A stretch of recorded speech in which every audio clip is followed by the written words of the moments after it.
A lo largo y ancho de nuestro planeta hay una increíble variedad de paisajes sorprendentes. Uno de los más bellos es el de las montañas rocosas canadienses.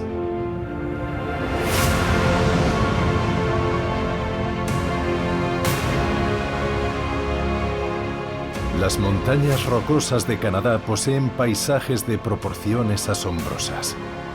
Inmensos campos de hielo, lagos extraordinarios y además son el hogar de algunas de las criaturas salvajes más cautivadoras del planeta.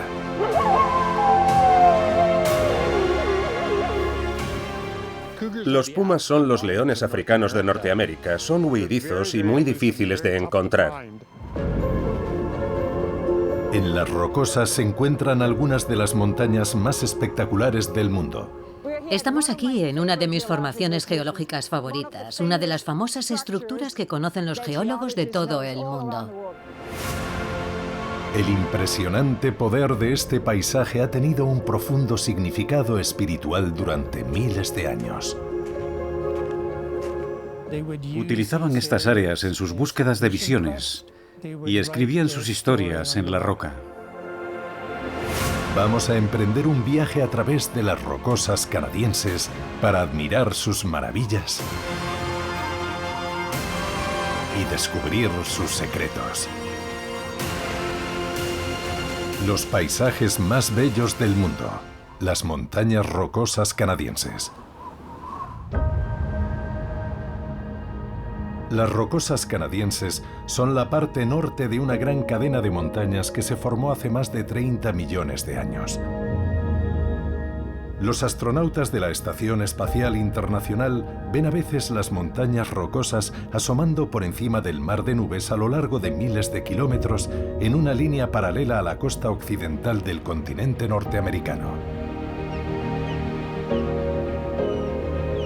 En nuestro viaje recorreremos casi 2000 kilómetros, quizá la parte más espectacular de toda la cordillera.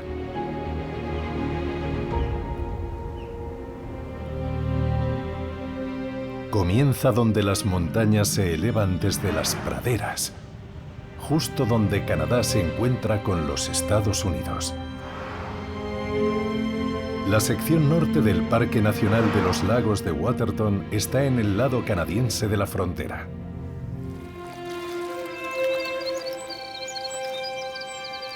Sagrados para la nación Pies Negros, los lagos más hondos alcanzan hasta 148 metros de profundidad, demasiada para que penetre el menor rayo de luz.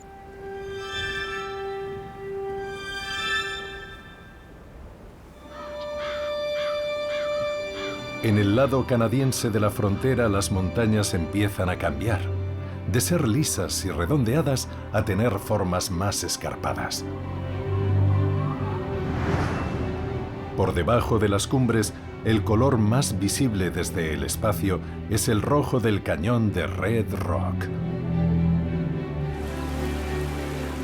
Aquí un tipo de roca arcillosa llamada argilita ha sido batida durante milenios desde las profundidades de la Tierra. Su color rojo se debe a la oxidación del hierro. Desde los lagos de Waterton nos dirigimos directamente hacia la imponente línea que forman las rocosas canadienses. 265 kilómetros más al norte, nuestro destino es un lugar declarado Patrimonio de la Humanidad por la UNESCO, el Parque Nacional de Banff.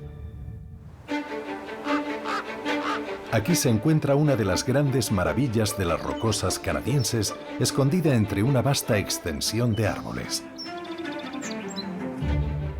Gran parte del Parque Nacional de Banff está cubierto de denso bosque subalpino.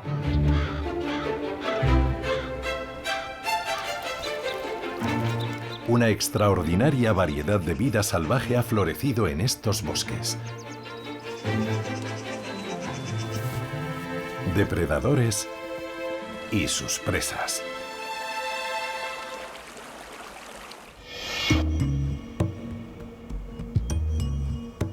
Pero encontrar a los animales errantes de Banff no es tarea fácil.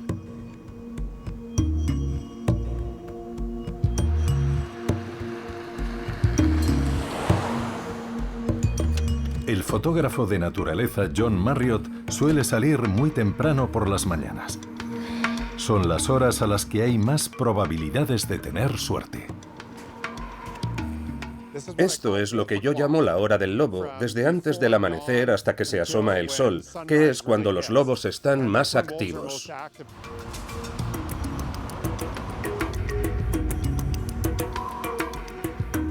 De hecho, tuve un encuentro muy interesante con la manada de lobos de Banff Town hace poco, y al final vi pasar a toda la manada, 8 lobos, a unos 30 o 40 metros de mí. Y después se tumbaron a unos 60 metros y no se dieron cuenta de que yo estaba allí. Los lobos de Banff se alimentan de los numerosos ciervos canadienses o uapitíes que vagan por el parque. A pesar de su increíble trabajo en equipo, tan solo el 10% de los ataques de la manada tienen éxito. Pero a pesar de su mala reputación,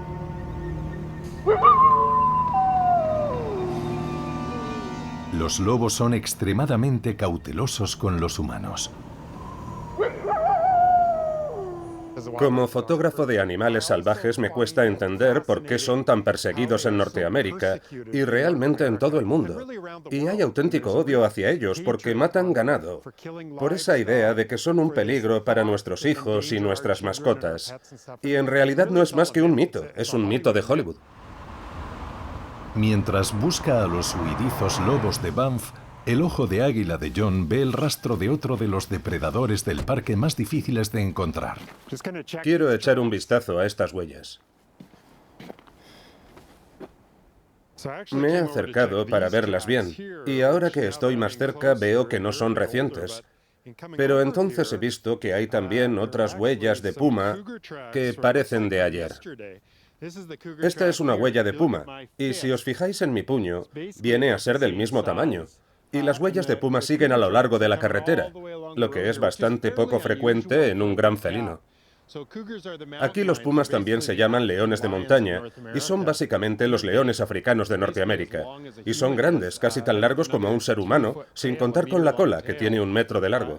Y estas huellas no parece que sean de un gran macho. Lo más probable es que sea un macho joven o una hembra por el tamaño de la huella. Y parece que ha seguido la carretera un rato.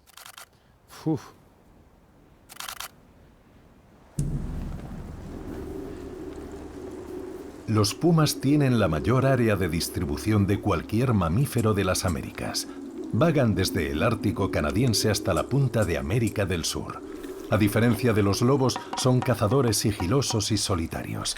Pueden acechar a un ciervo hasta 50 minutos antes de elegir el momento perfecto para atacar.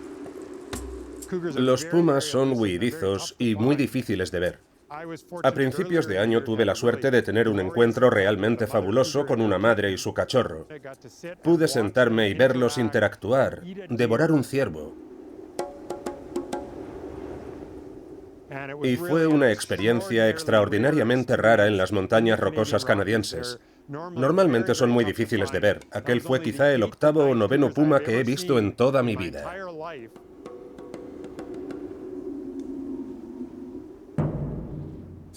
Por aquí es por donde ha salido. Parece que ha dado algunas vueltas. Pero aquí se pueden ver claramente las huellas de un puma. Son demasiado viejas para seguirlas, pero es interesante hacerlo.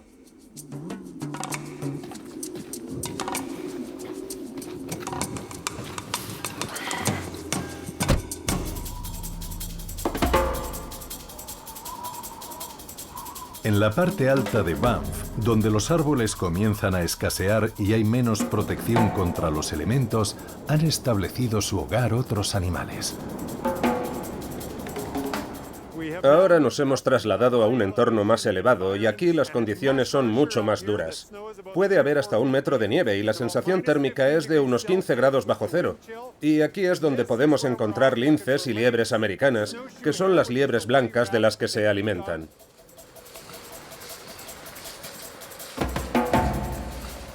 John ha visto huellas que indican que podría haber linces cerca.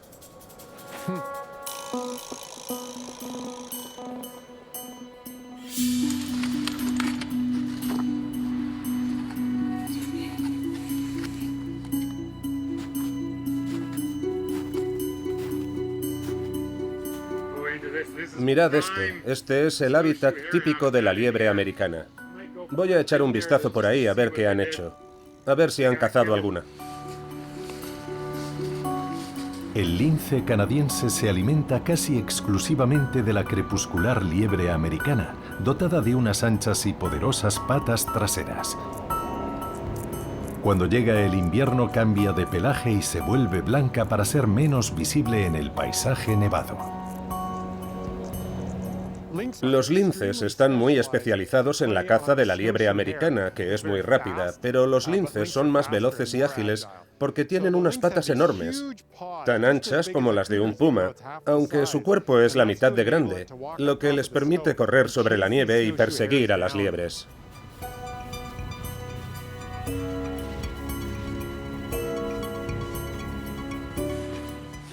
Veníamos siguiendo unas huellas de lince, pero ahora las hemos perdido. Está cayendo demasiada nieve de los árboles y está cubriendo las huellas.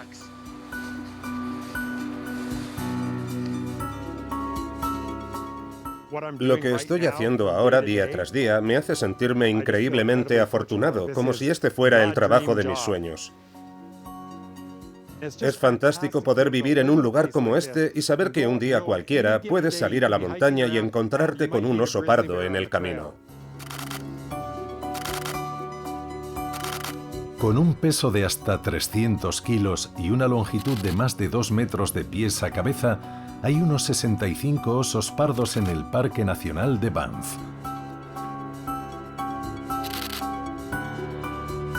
Y en algunas ocasiones John ha conseguido fotografiarlos.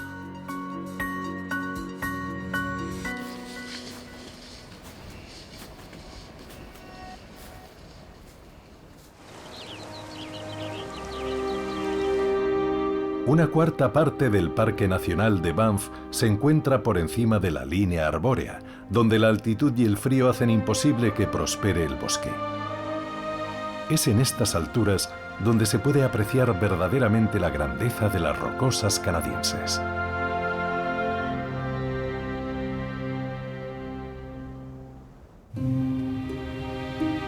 A medida que viajamos hacia el norte, empezamos a encontrar algunos de los picos más espectaculares de las rocosas canadienses, como el exquisito Monte Randall. El Monte Randall es quizás la más pintada y fotografiada de todas las montañas de esta cordillera. Debido a su posición con respecto al sol, está envuelto en profundas sombras por la mañana, pero brilla con un cálido resplandor al atardecer. La gigantesca cuña que forma el Monte Randall estuvo antiguamente hundida en las profundidades de la corteza terrestre antes de elevarse casi 3.000 metros hacia el cielo. A pesar de su magnitud, es uno de los picos más fáciles de coronar de la cordillera. El Monte Randall se encuentra en la parte oriental de las Rocosas. Desde el punto de vista geológico, las rocosas canadienses están formadas por 3 cadenas distintas, cada una con características muy diferentes a pesar de seguir el mismo camino hacia el norte.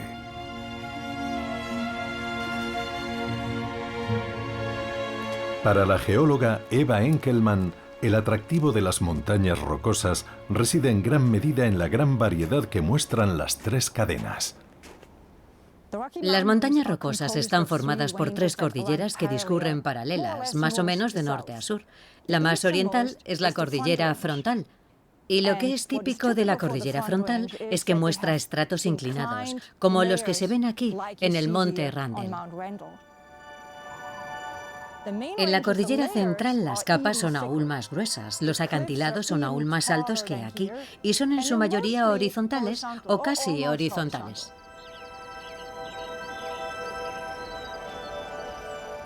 La cordillera occidental tiene un aspecto totalmente diferente. No forman acantilados escarpados. Las montañas siguen siendo muy escarpadas y puntiagudas, pero los estratos son mucho más delgados y las rocas son mucho más débiles y blandas, por lo que se desmoronaron mucho más. ¿Por qué hay 3 cordilleras? La razón es que nos adentramos progresivamente en un antiguo océano. Las 3 cordilleras fueron en otro tiempo diferentes capas de roca en el fondo de un antiguo océano. La próxima montaña que vamos a ver puede ayudarnos a entender cómo aquel suelo oceánico se vio empujado hacia el cielo. 24 kilómetros al este del monte Randall nos encontramos con un pico que para muchos es aún más espectacular, el monte Yamnuska. Situado en el borde mismo de las rocosas, esta es la primera gran montaña que aparece ante nuestros ojos cuando nos acercamos a la cordillera desde las inmensas llanuras de Canadá. El monte Yamnuska se eleva a 2.200 metros de altura con una pared casi vertical que llega hasta la cumbre. Puede suponer una auténtica prueba para un escalador de cualquier nivel, pues hay más de 100 rutas diferentes hasta su cima.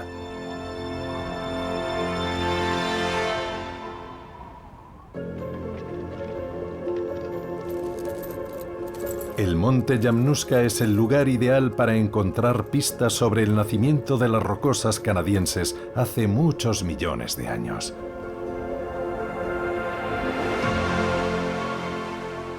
Estamos en una de mis formaciones geológicas favoritas de todas las rocosas. De hecho, se ve que a la derecha no hay montañas y luego aparece un gran acantilado de roca. Es el monte Yamnuska, así que estamos en el borde oriental de las rocosas.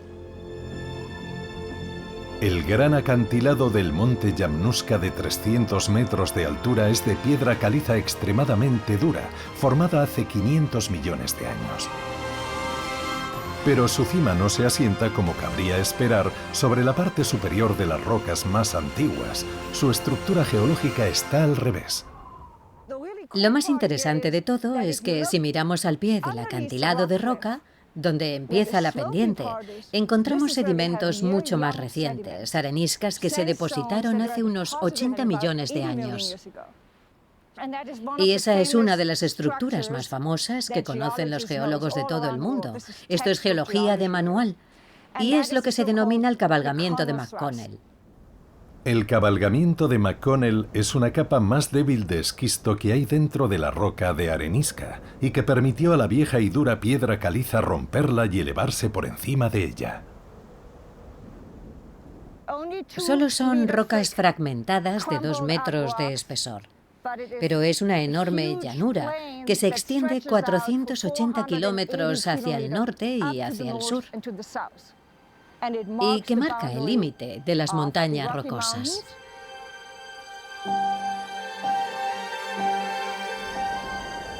Desde que las montañas rocosas se elevaron hacia el cielo hace 75 millones de años, otra gran fuerza ha dado forma a estas montañas: la glaciación.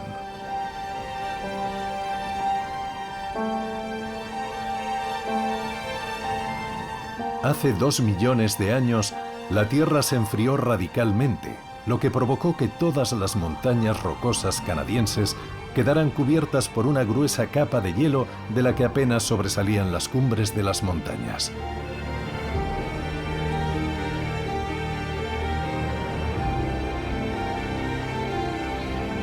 Cuando los glaciares comenzaron a retroceder, estos valles se inundaron con enormes cantidades de agua de deshielo. Cuando ésta finalmente se drenó, dejó tras de sí extrañas formaciones conocidas como judús o chimeneas de hadas.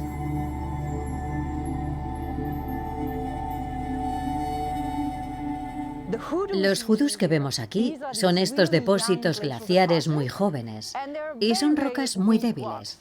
Hay quien ni siquiera las llamaría rocas. Se erosionan dando lugar a estas formas extrañas que recuerdan a columnas o a formas humanas fantasmagóricas.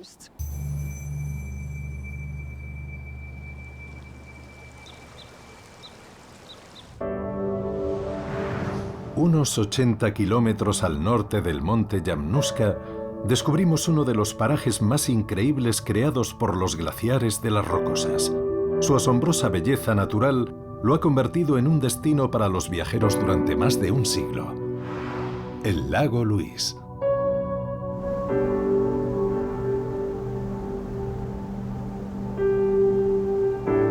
Los tonos pastel del agua del lago fueron una de las primeras atracciones turísticas de las montañas rocosas cuando se construyó el primer hotel frente a sus orillas en 1886. El lago tiene menos de 2 kilómetros de longitud, pero alcanza los 70 metros de profundidad. Esta honda sima fue excavada por el glaciar Victoria, que ahora se encuentra en su extremo occidental y que además es el responsable de su intenso color turquesa.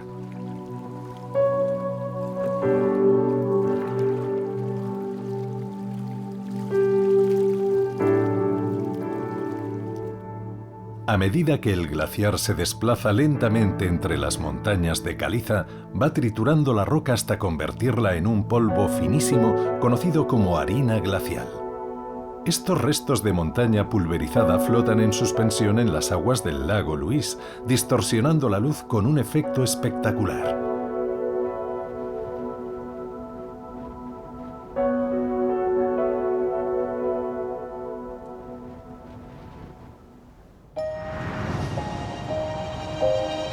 Dejando atrás el Parque Nacional de Banff, nuestro viaje a través de las rocosas canadienses nos lleva a uno de los ríos más bellos de las rocosas, el Kicking Horse.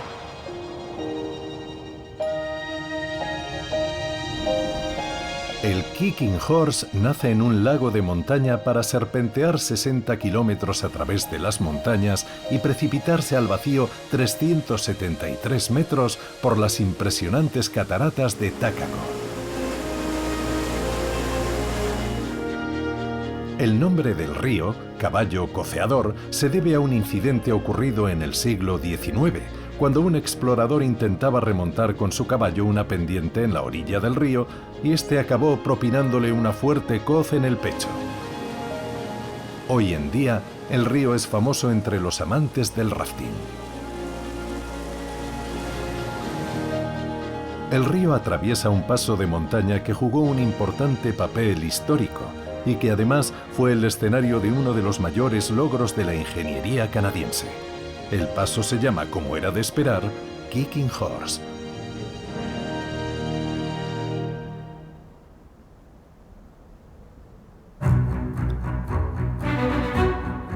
En la segunda mitad del siglo XIX, el extremo occidental de la joven nación de Canadá era rico en carbón, cobre, plomo, zinc y sobre todo, oro. Pero las rocosas hacían inaccesible todas aquellas riquezas al resto del país.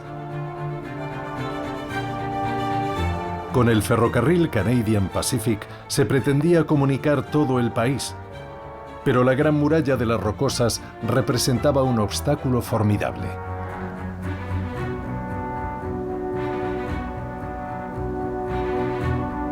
Los ingenieros creían haber encontrado un camino directo a través del paso de Kicking Horse.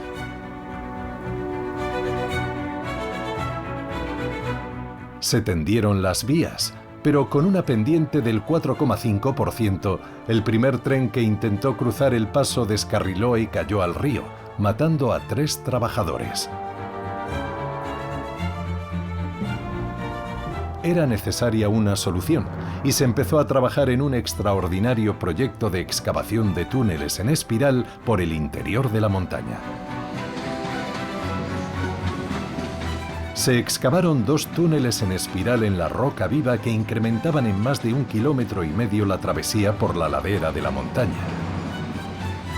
Pero estas construcciones subterráneas redujeron la pendiente de los raíles de un peligroso 4,5% a un casi aceptable 2,2%. El resultado es la sorprendente visión de un tren que parece moverse en distintas direcciones a solo 15 metros de distancia. Estos túneles en espiral contribuyeron al éxito de la línea ferroviaria que conecta los océanos Pacífico y Atlántico y que ayudó a unificar la nación canadiense que conocemos hoy.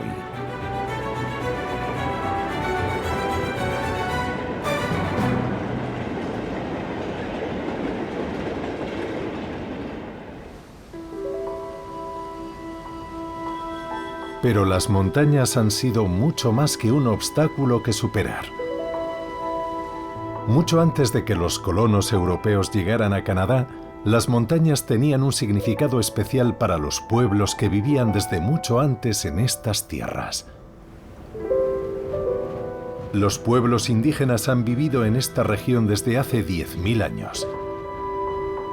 Cuando llegaron los colonos europeos, las naciones indias perdieron sus territorios.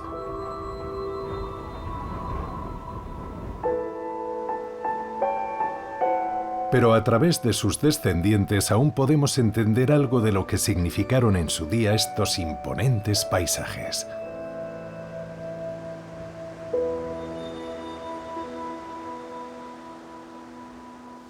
Los antepasados de Tim Patterson pertenecían a un pueblo cuyo nombre, Inkuklupnuk, significa gente del cañón. Soy originario de la Columbia Británica. Soy Inkuklupnuk y llevo aquí unos 25 años. Parece que no consigo cruzar las montañas.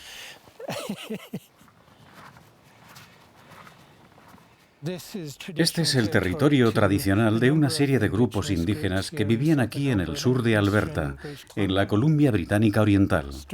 Primero estaban los Tenahou. A continuación llegaron los Niitsitapi, o los Pies Negros. Y después vinieron varios grupos diferentes. Los Deni, o Sutina, y los Stoninekota. Los pueblos indígenas vivían generalmente más abajo, en las praderas, donde la caza era abundante, pero venían a las montañas en busca de distintas fuentes de alimento. Es bien sabido que algunos pueblos vivían del búfalo o vivían del salmón, y es verdad. Pero las montañas, aparte de ser imponentes en cuanto a su apariencia, eran extremadamente diversas, como lo son hoy en día por su biodiversidad. Por eso empezaron a subir a las montañas. Mi gente, la gente de mi pueblo, todavía viene aquí a recoger raíces y plantas, como el lirio de los glaciares, y siguen consumiéndolas como se hacía en el pasado. Es una planta alpina de floración anual que brota justo cuando la nieve se retira de la tierra. Aquí también hay especies como la picea, cuyas agujas se siguen utilizando para hacer infusiones. Y la mayor parte de nuestra dieta se basaba en estas cosas.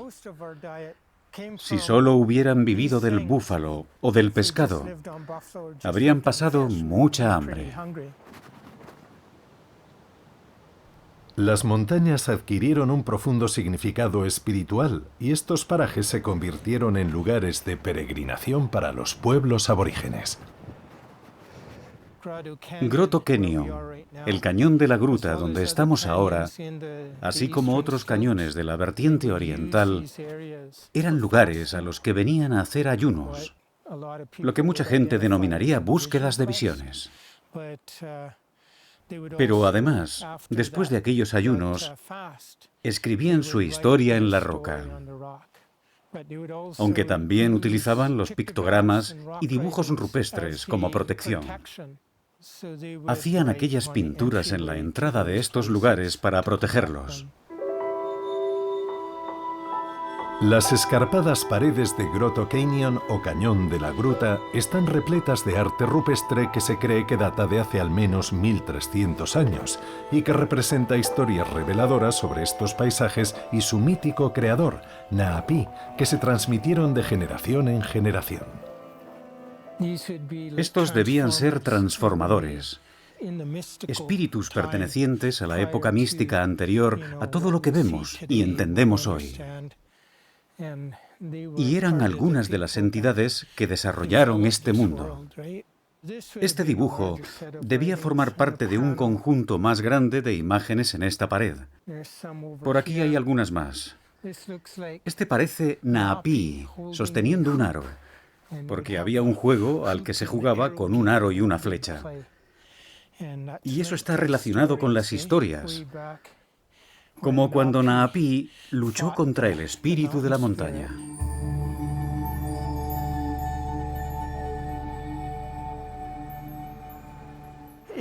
Según la tradición de los pies negros, las montañas no pertenecen a nadie, y eso tiene que ver con esta historia. Así que Naapí, que es una entidad mítica en la historia de la creación del pueblo Pies Negros, fue por toda la tierra enseñando a los pueblos cómo cazar y qué cosas recolectar, dónde ir y dónde no ir, quién debía o no debía estar en las montañas. Es sin duda un lugar formidable.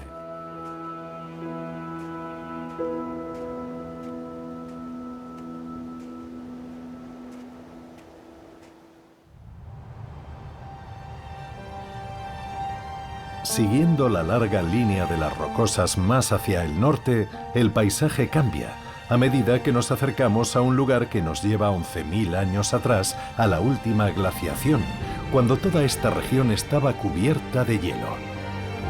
Es el campo de hielo de Columbia. El campo de hielo de Columbia se ve desde el espacio como una mancha blanca surcada por las formas de los valles glaciares. Formado hace 200.000 años, el campo de hielo de Columbia es una maravilla natural. Situado a 3.000 metros sobre el nivel del mar, cubre más de 180 kilómetros cuadrados. Aunque ha retrocedido en los últimos tiempos, en muchos lugares sigue teniendo más de 100 metros de profundidad. No solo alimenta a 6 grandes glaciares,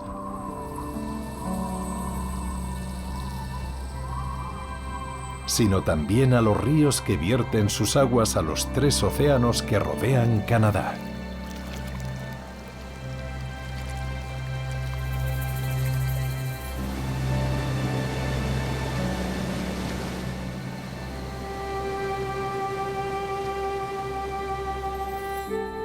El deshielo del campo de hielo de Columbia no solo ha dado origen a algunos de los ríos más caudalosos de Canadá. Además, ha excavado el sistema de cuevas más largo del país, que se extiende a lo largo de nada menos que 24 kilómetros. Para adentrarse en él, hay que deslizarse por un estrecho pasadizo de 30 metros. Unos exploradores lograron asomarse a las profundidades de la cueva de Castle Guard durante una expedición realizada en 2013. Esto está mojado. Es una de las contadas veces que este mundo subterráneo ha podido ser filmado.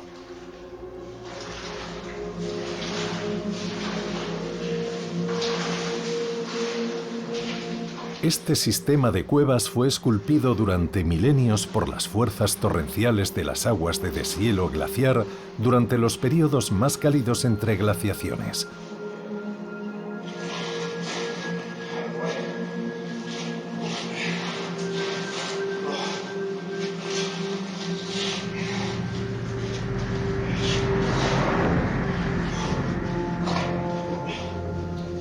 Los exploradores pasaron 4 días bajo tierra en un mundo sin luz, durante los que recorrieron muchos kilómetros de pasajes.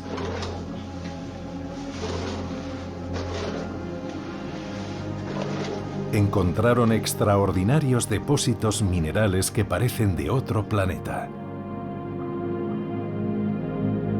Su vivo color blanco se debe a la calcita disuelta de la roca caliza circundante.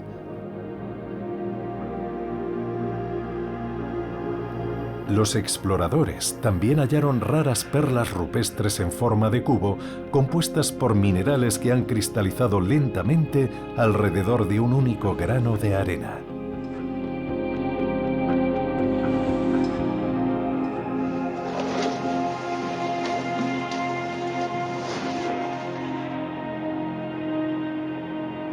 También descubrieron una extraña criatura parecida a un camarón ciego que no se encuentra en ningún otro lugar del planeta.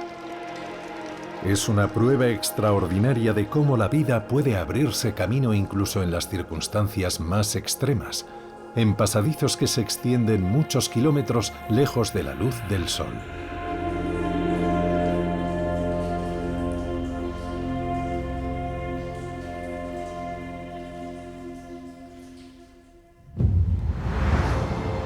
Nuestro viaje por las montañas rocosas canadienses nos lleva ahora a 2/3 del camino en dirección a su extremo norte, hasta un paso de montaña con una historia extraordinaria, el Paso de Athabasca. Antes del ferrocarril, el Paso de Athabasca era una ruta vital a través de esta parte de las rocosas para los colonos y comerciantes europeos. Estas espectaculares montañas, con algunos de los picos más altos de las rocosas, eran un obstáculo insalvable para los viajeros.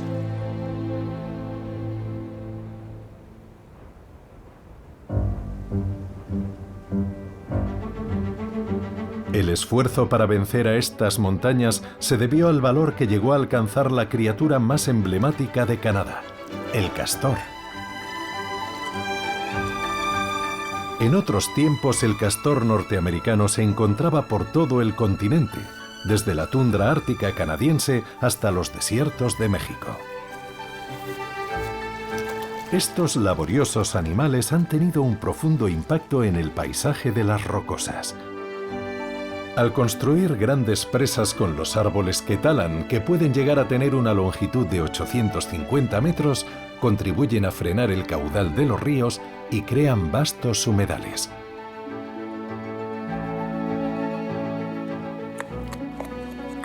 Los castores hacen increíbles esfuerzos para construir estos profundos embalses con el propósito de mantenerse a salvo de posibles depredadores, con el efecto secundario de ayudar a crear un hábitat vital en el que prosperan otras especies, desde peces hasta insectos y flores silvestres.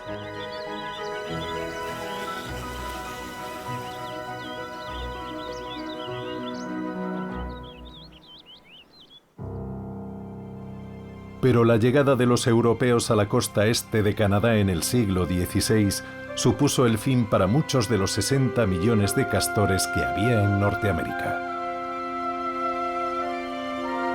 La moda de los sombreros de fieltro de castor creó una enorme demanda de sus pieles.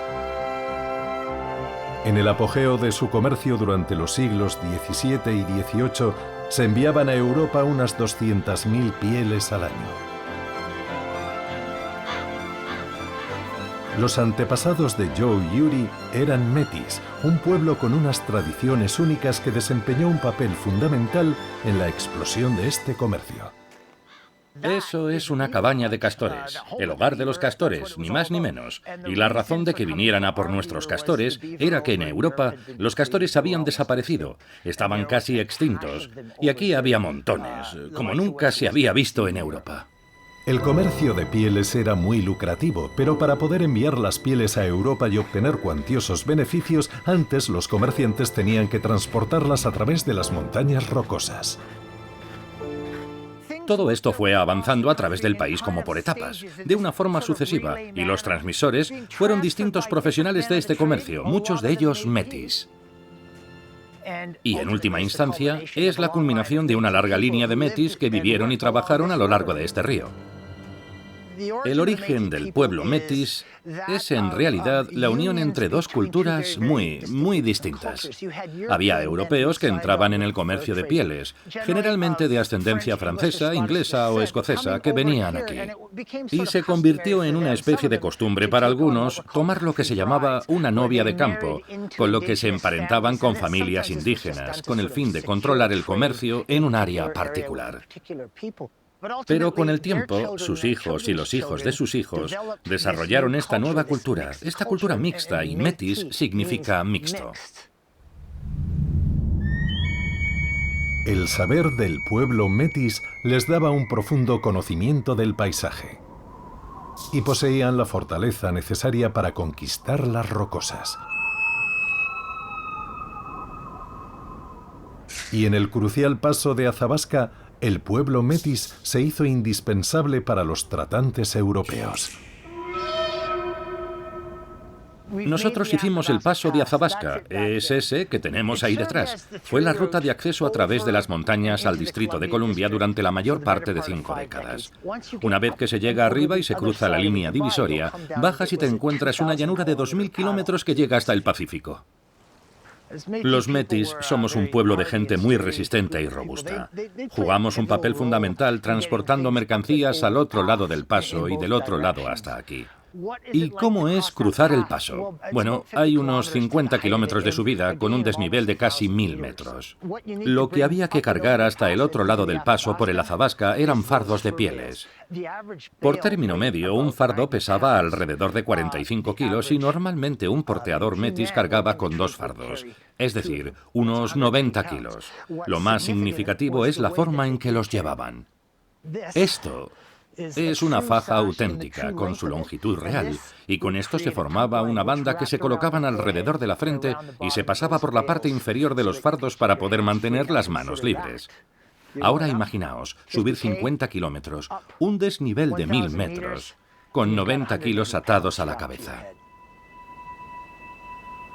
Una vez que el comercio de pieles a través de las rocosas comenzó a disminuir debido a los cambios de la moda europea, 7 familias metis decidieron quedarse a vivir al pie del paso de Athabasca, cerca de la actual población de Jasper. Este es el lugar de descanso final de Susan Kwarakwante Moberly. Conoció a un señor que se llamaba Henry John Moberly, que era un hombre blanco de Ontario. Por cierto, ya que hemos venido a este lugar y estamos hablando de ellos y de su historia, creo que lo propio es que dejemos una pizca de tabaco como una especie de ofrenda. Susan y su familia fueron algunas de las primeras personas que se establecieron permanentemente en este duro entorno de las montañas rocosas. Esta es la cabaña de una de las familias metis que vivían en el valle. Esta en concreto pertenecía a Iwan y Malem Moberly. Iwan era hijo de Susan. Vivían inmersos en una economía de subsistencia. Eran cazadores y tramperos, pero también practicaban la agricultura. Cultivaban heno para alimentar a sus animales.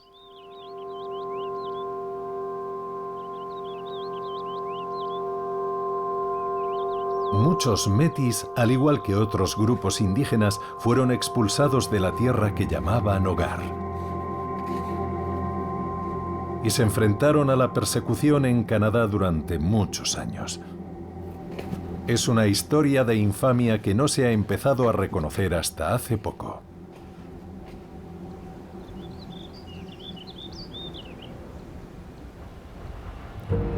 Mientras seguimos avanzando hacia el extremo norte de las montañas rocosas canadienses.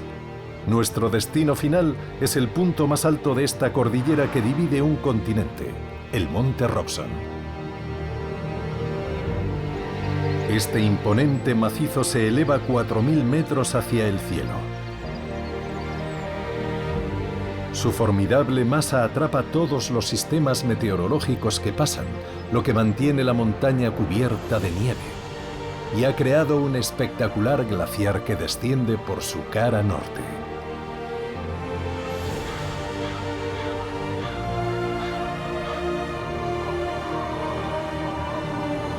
Los pueblos nativos la llaman la montaña del camino espiral, debido a que los estratos visibles de la montaña hacen pensar en un sinuoso camino que la rodea hasta llegar a la cima.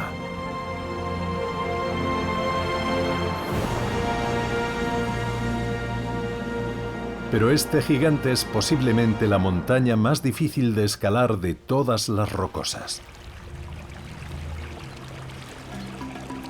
Los escarpados acantilados sedimentarios y las secciones superiores completamente recubiertas de hielo y nieve lo convierten en un ascenso agotador. La mayoría de los escaladores tienen que dar media vuelta antes de llegar a la cumbre.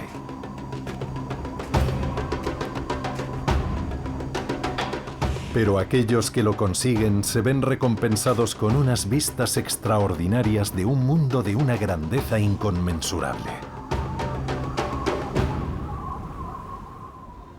Las montañas rocosas canadienses nos han llevado hacia el norte 1600 kilómetros entre picos imponentes, lagos, ríos y hielo. Sin duda, uno de los paisajes más bellos del mundo.